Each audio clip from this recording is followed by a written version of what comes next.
This video discusses the solution to question 34.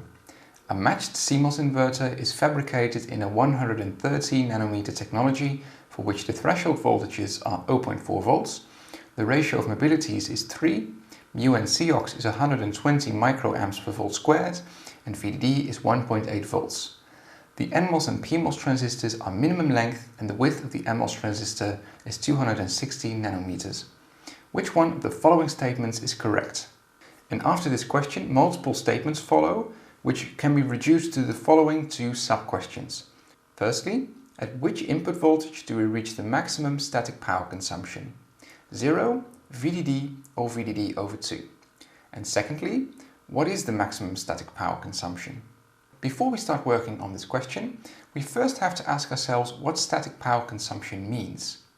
Static power consumption is power that is dissipated at all times, so our current is running at all times when the circuit is in a stable position. When the input voltage is 0 or VDD, one of the two transistors is in cutoff, which means that there is no current flowing through the circuit. Therefore, there is also no static power consumption at that voltage. At an input voltage of VDD over 2, we know that the output voltage is also VDD over 2, since this is a matched CMOS inverter according to the question statement. This also means that both transistors are turned on. So there will be current flowing from VDD to ground, and therefore there will be a non-zero static power consumption at this voltage. So VDD over 2 is the correct answer to the first sub-question. We can now compute what the maximum static power consumption is through determining what the current is that flows from VDD to ground. The question statement gives us enough information to compute the current that's running through the NMOS transistor and therefore also running through the PMOS transistor.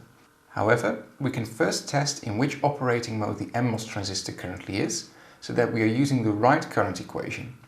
So to do that, we can first check whether the gate to source voltage is larger than the threshold voltage and whether the overdrive voltage is smaller than VDS. If both of these constraints are true, the NMOS transistor is in saturation. This can be reduced to VDD over 2 is larger than V threshold and VDD over 2 minus the threshold voltage is smaller than VDD over 2. The right-hand constraint can be rewritten to the threshold voltage having to be larger than 0, which indeed is true.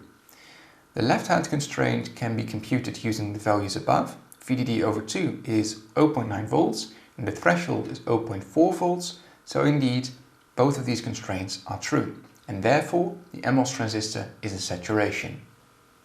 Now we can fill in the current equation for the NMOS transistor in the saturation region.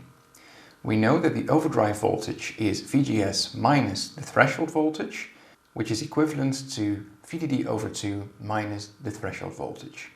We can now fill in the information from the question statement, that being 130 nanometers as the length, 260 nanometers as the width, mu and Cox has been given, and V threshold has also been given. So this will leave us with 30 microamps as total static current running through the NMOS transistor. The static power consumption may now be computed by multiplying the static current consumption by the supply voltage.